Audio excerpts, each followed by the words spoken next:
mpenzi mtazamaji, na leo hii tupo na mtumishi wa Mungu kuhusiana na mambo ambayo yalifanyika kule kwenye ikulu kule State House. Tuliona kunguru wengi waliweza kuingia pale State House, na tukamsikia rais mwenyewe akizungumza akisema kwamba wale ambao mmetuma wakati mbaya. Hebu tuzungumze na pastor hapa atuambie hiyo inaweza kuwa ni ishara gani. Karibu sana pastor. Asante sana. Nawasalimu katika jina la Yesu. Naitwa Bishop Israel Yohana. Nafikiri kwamba si mara ya kwanza kuwa mahali hapa. Nimekuwa kwenye mitandao mara mingi sana, na nimekuwa kama mshauri wa neno la Mungu na mshauri wa mambo yanayotokea na washauri kiroho. Jambo la kwanza tunamwangalia mnyama anayeitwa kunguru. Nafikiri wengi wanajua kunguru hupatikana wapi. Kunguru mara kwa mara hupatikana mahali ambapo kuna uchafu mwingi. Kunguru hapatikani mahali pazuri. Huwezi pata kunguru mahali kuna usafi. Kunguru unapatikana mahali ambapo kuna takataka na mahali ambapo kuna uchafu mwingi sana. Kwa hivyo jambo la kwanza najua kwamba kunguru si mnyama msafi. Kunguru ni mnyama mchafu. Na tuzungumzie habari ya kunguru katika Biblia. Na tunaona kwamba wakati baada ya ile safina ya Nuhu kukaa juu ya maji kwa siku 40. Neno la Mungu nasema kwamba Mungu alimtoa kunguru Nuhu akamtoa kunguru na akamtuma yule kunguru kwenda kuangalia kama maji yamefanya nini, kama maji kwanza yamerudi chini, alafu kisha arejeshe habari. Lakini kunguru walipoenda kule nje, alienda na hakurejesha habari. Alienda akakuta mizoga ile mizuri kule na akatoa kwenye mizoga na akaanza kula mizoga, kwa hivyo hakurejesha habari nzuri. So katika kunguru Biblia kale inamaanisha roho wa uasi, roho wa uasi. Kunguru anasimamia roho wa uasi. Na tunapoangalia kwa nini kunguru waingie State House, na nitawaambia kwamba ni ishara mbaya sana kunguru kuingia State House, mahali ambapo mfalme anapokaa, kwa sababu katika historia yote dunia mzima haijaonekana kwamba kunguru wameingia katika State House. Maana State House inaonekana kwamba ni mahali ambapo ufalme unatoka, mfalme wa nchi. Na ukiona kunguru wameingia State House, basi kuna shida mahali pale. Mambo hayaendi vizuri kabisa. Tunapoangalia roho ya uasi katika nchi hii ya Kenya ama katika ufalme huu, roho ya uasi iko wapi? Roho ya kuasi. Na tunapoangalia kabisa, wakati kiongozi wa nchi alipoingia kwenye alipoingia katika uongozi, yeye alisema kwamba akiweka Biblia chini baada ya siku 90 atakuwa amewafanyia Wakenya kazi ambayo itakuwa inaonekana. Lakini napoona kwamba Biblia ilipowekwa chini, haiko Biblia inapowekwa chini, ilikuwa ndio mwanzo wake wa kuasi. Maana alipoweka Biblia chini, ilikuwa ndio mwanzo wake wa kuanza uasi katika nchi ya Kenya. Unapoangalia viongozi wote waliotangulia, kutokea kwa mzee Jomo Kenyatta, kuja kwa Rais Moi, kuja kwa mzee Kibaki hadi kwa Uhuru, hakuna kiongozi yoyote ambaye aliwahi kukubaliana na mswada wa usenge na ushoga katika nchi ya Kenya. Lakini aliyekuja pale, ambaye ni Bwana asifiwe, ambaye ndio ndugu katika Yesu, ambaye ndio mwinjilisti, akaanza na kumwasi Mungu na kuidhinisha roho ya ushoga katika nchi ya Kenya na kuidhinisha maovu katika nchi ya Kenya. Kwa hivyo jambo la kwanza kile ambacho nataka mtazame hapa, nataka mtazame na mtazamo wa kiroho. Si mtazamo tu wa macho ya kawaida, mtazame na mtazamo wa kiroho. State House uongozi ulipoingia sasa, uliingia katika hali ya kumwasi Mungu, kwa sababu badala ya kumkaribisha Mungu katika State House, Mungu aliondolewa kwenye State House na uasi ukaingia kwenye State House. Na tukaangalia hivi sasa, katika viongozi wengine waliokuwepo waliheshimu kanisa sana, waliheshimu kanisa sana na wakaheshimu viongozi. Wakati ule mwingine kama maaskofu, wakati wa Moi, askofu angeenda kwenye kumwona rais wa nchi ya Kenya, alikuwa anaheshimika sana na anapatiwa kipaumbele sana. Na baada ya hapo unakuta kwamba askofu wa kanisa rais anamtunuku hata zawadi. Unapoangalia mtu kama hata Kitonga alipoenda ofisini katika ikulu mara ya kwanza akamjuana na rais wa Kenya, hakumwacha hivyo, alimtunuku zawadi kubwa sana, akampa hata uwanja mkubwa wa kanisa. Na maaskofu wote waliomtembelea rais walikuwa wanatunuku kwa zawadi, kwa sababu alikuwa ni mtu ambaye alikuwa anadhamini kanisa kwa kiwango kubwa sana. Lakini unakuta sasa uongozi uliopo sasa umeyateka makanisa nyara. Makanisa viongozi wale wajulikana kwamba kama ndio sauti ya Kenya, walienda wakaitwa State House, wakaenda wakapatiwa mchele na walipopatiwa mchele wakala mchele basi, na wakapatiwa bahasha mzuri mahali pale. Tangia siku hizo hawaongei kuhusu maovu yote yanayotendeka katika nchi ya Kenya, hawashtumu makosa yote yanayotendeka katika nchi ya Kenya. Ina maana kwamba hao wote waliweza kuwekwa mateka na uongozi uliopo sasa. So jambo la kwanza sasa, unapoangalia ni nani anaweza kupeleka ujumbe kwenye State House, tafuta naye anaweza kupeleka ujumbe katika State House. Hayupo hata mmoja. Hata atakayejitolea sema kama Mungu amemtuma, hata ruhusiwa hata kuingia kwenye State House. Na sasa kuna vile ambavyo Mungu anapeleka ujumbe kwenye State House kwamba uasi umeongezeka katika nchi ya Kenya. Na kwanza sasa ufalme umetiliwa dosari. Napoangalia katika Biblia, katika kitabu cha Danieli 5 mstari wa 25 hadi 28, kuna yule mfalme wa Wajemi, yule mfalme kwamba ambaye alimwasi Mungu, na alipomwasi Mungu na kualika miungu katika nchi ile na kufanya watu waabudu miungu, na akasimamisha mpaka mnara, kwamba watu wakamsimamisha kama sanamu ili kila mtu aje aabudu ile sanamu. Naona Mungu anasema kwamba alipokuwa ameketi, maneno yajiliandika kwenye ukuta, mene mene tekeli, kwamba ufalme wako umepimwa kwenye mizani na umeonekana ya kwamba umeanguka. Kwa hiyo Pastor, unaposema hivyo umetaja mambo mengi na ukataja pia ishara kuu za kunguru. Inamaanisha kwamba Rais Ruto mambo yake si mazuri, na pia tulimwona akizungumza akisema kwamba yule ambaye ametuma zile kunguru ametuma wakati mbaya. Kuna kitu kimoja, kunguru hawezi kuenda mahali popote hivi, kwa sababu kunguru hawezi amka tu leo wanasema watakuja utembee kwako, waje kwako. Kunguru hawezi waweza kwenda tukapaa mahali popote na watulie. Kunguru wanaenda mahali ikiwa kuna sababu. Na unakuta wale kunguru wanaweza kumandiwa tu na watu wawili spiritually. Aidha wanaweza kumandiwa na Mungu, ama wakomandiwe pia na nani? Na shetani. Wakomandiwe pia na wachawi. So jambo la kwanza, kunguru ni mnyama. Kwa hivyo anaweza tumika na kitu chochote, anaweza tumika na wachawi, na hata Mungu anaweza kumtumia.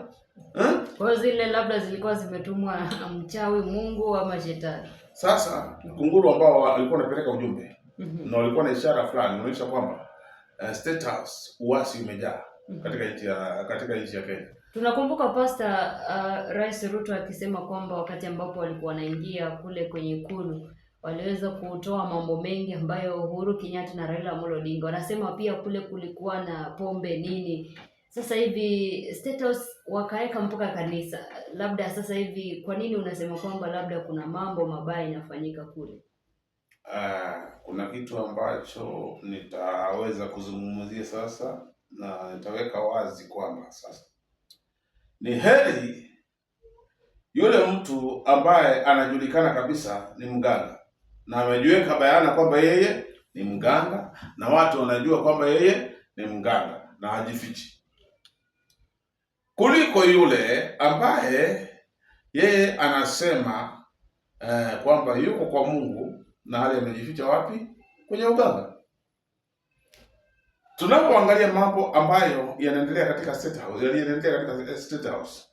State House, kwanza unaona kwamba jambo la kwanza, State House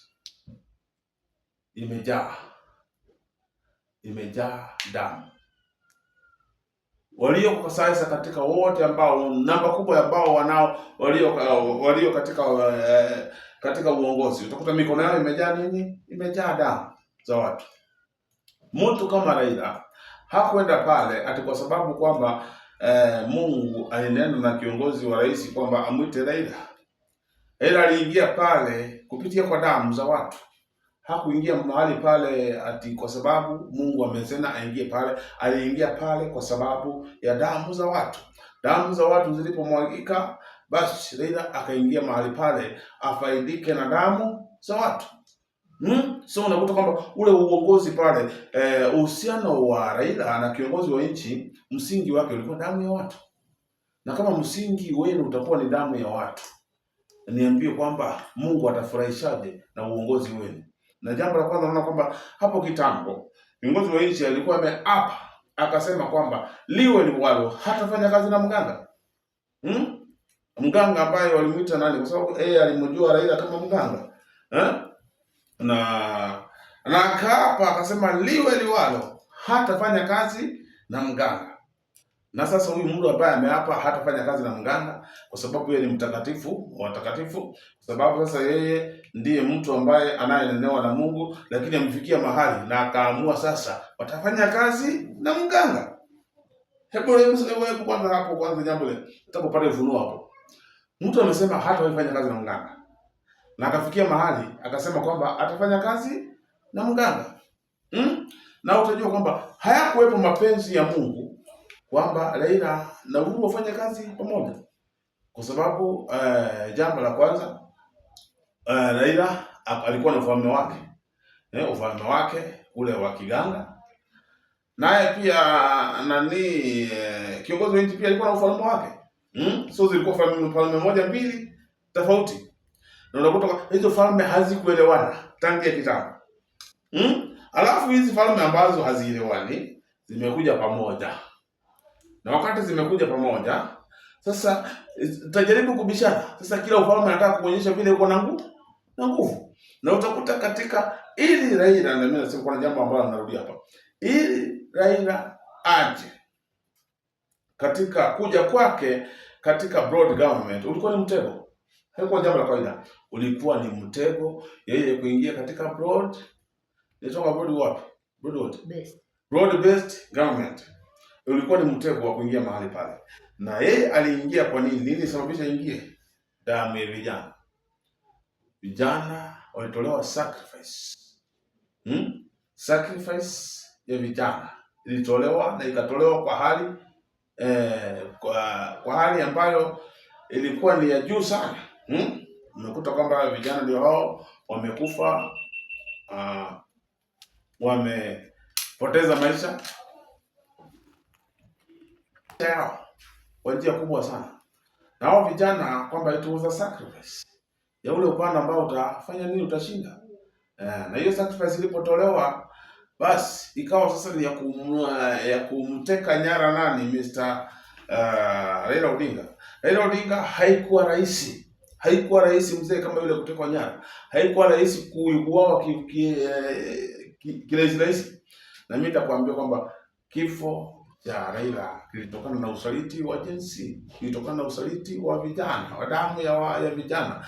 Na Raila kama angekaa upande wa vijana, mpaka saa hizi Raila angekuwa hai. Lakini wakati aliposaliti vijana na damu ya vijana akaingia pale, alikuwa anaingia kwenye mtego. Alipoingia pale kwenye mtego, basi ikawa sasa ni kati ya falme mbili zinapigana. Na kila hatua yake alikuwa anapiga ilikuwa monitor. Kila hatua alikuwa anapiga ilikuwa monitor.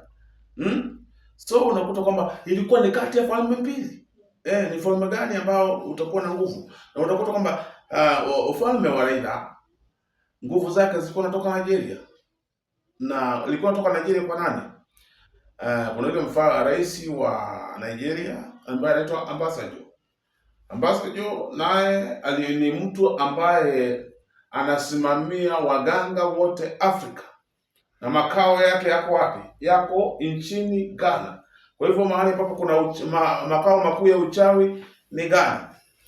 So na ikawa kwamba Raila amekaa muda mrefu sana bila kwenda kufanya ibada, amekaa muda mrefu bila kwenda kufanya sacrifice. Sasa na amekuja hapa hivi, anataka naye kwenda kuja kujinufaisha na damu ya vijana ambao ni wa Gen Z, na hao vijana kwamba walikuwa nao ni sacrifice ambao wanatolewa. So basi ikawa ile damu ilikuwa na nguvu sana na ikaweza kumteka nyara mtu anaitwa Raila Odinga. Hivyo kifo chake cha Raila kilipatikana kupitia kwa damu ya vijana. Hiyo ilivyofanyika. So natumai kwamba nimejibu maswali yenu. Pastor, kabla ukamilishe, tuliona pia mke wake rais ambaye ni Rachel Ruto wakiaminika kwamba anaomba sana mpaka maji inabadilika inakuwa divai, na umeongelea mambo ya mene tekeli. Ni kumaanisha kwamba kilio cha Wakenya kimesikika, kwa sababu Wakenya wamelia sana wakisema kwa nini umetuachia Rais Ruto ambaye siku zote anatunyang'anya kile ambacho tunatafuta kila siku. Kuna jambo nitazungumzia hapo kuhusu mama wa taifa. Mama wa taifa Rachel, nilikuwa namheshimu sana, alikuwa muombaji sana. Lakini wakati tu waliingia kwenye kiti kile cha urais, maombi yake yote aliyatupilia mbali na akachukua mamlaka ambaye si yake. Akachukua mamlaka ya makuhani wote na akachukua na akapanda kwenye ndege akaanza kumwaga anointing katika nchi ya Kenya. So hilo jambo halikumpendeza Mungu. Hilo jambo lilikuwa ni kumwadhiaki Mungu, kwa sababu yeye hakuwa amemwagiwa mafuta kuwa kuhani. Yeye alikuwa ni intercessor peke yake. Kuna makuhani ambao wangefanya hiyo kazi, makuhani ambao Mungu ameinua katika nchi hii, wakina Walimu Nelson, wakina Arthur Gitonga, wakina Apostle Kimani Williams, wakina Apostle Wilson Ng'ang'a, walikuwa maaskofu wengi wazee ambao unatumika na Mungu, ambao wangeweza kufanya ile kazi, lakini yeye alijipa ile kazi na akaenda kufanya ile kazi mwenyewe kinyume na mapenzi ya Mungu. So unaona kwamba uasi uliongezeka na ukaongezeka katika nchi ya Kenya, na Mungu akiwa juu mbinguni, jambo hili halijamfikia kwa uzuri, kwa sababu uasi umekuwa katika kiwango kikubwa sana katika nchi ya Kenya. Sababu unakuta kwamba mambo yote ambao wananchi waliahidiwa, hakuna jambo limetendeka, ambayo yanatendeka ni kinyume. Sababu jambo la kwanza, hatukuvote, watu hawakuvote kwamba wajengiwe manyumba. Walivote pale kwamba waweze kusaidika, hawakuvote pale ili kwamba wakose madawa hospitalini, hawakuvote pale kwamba ile NHIF hiyo iweze kuondolewa. Na unakuta mambo yanayofanyika sasa ni kinyume. Kitu kama SHA unapoiona saa hizi, SHA ile iko pale kwa sababu tunanufaisha watu wachache peke yake, kwa sababu sijaiona SHA ile NHIF sijaikuona imekuwa expired. Lakini siku hizi inakuwa SHA una wakati mmoja unatumia leo, kesho unaambiwa imeexpire, enda ukarenew tena. So na unakuta kwamba mambo mengi yamekuwa yakiendelea, si mambo ambayo wananchi walikusudia atakuwa hivyo. Uongozi ulikusudiwa kwamba usinufaishe mwananchi, lakini mwananchi wa Kenya anaumia kwa kiwango kikubwa sana. Wale ambao wanaitwa mamboga, ukiangalia sasa kama kaunti ya Nairobi kinachoendelea sasa ni ufisadi na unyang'anyi mtupu. Hakuna kitu ambacho kinachoendelea. Mtu kama Sakaja, unaona sasa mahali kuna vibanda zote anabomoa vibanda zote, anaweka sasa vibanda zile ambazo ni za county, na zile vibanda za county unakuta kwamba ile hata kile kibanda mtu ku afford inakuwa ni ngumu sana. So maisha yamekuwa magumu.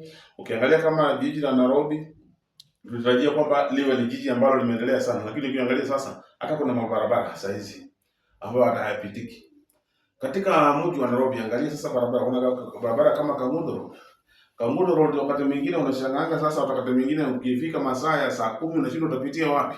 Basi barabara ni kamoja kameshikana, kitu ambayo haijaonekana katika jiji lolote katika ulimwengu huu. So unakuta kwamba ufisadi ambao umeachiliwa katika nchi ya Kenya, ufisadi mkuu sana. mwananchi anazidi kuumia, wachache pesa zao zinaingia katika mifuko, na mambo yanayofanyika ni mambo ambayo yako kinyume na mapenzi ya Mungu. So wale kunguru walipoingia pale, spiritually ni ishara ya kuonyesha kwamba huu ufalme umemkasirisha Mungu. Ufalme wale ambao umefika kwamba huu ufalme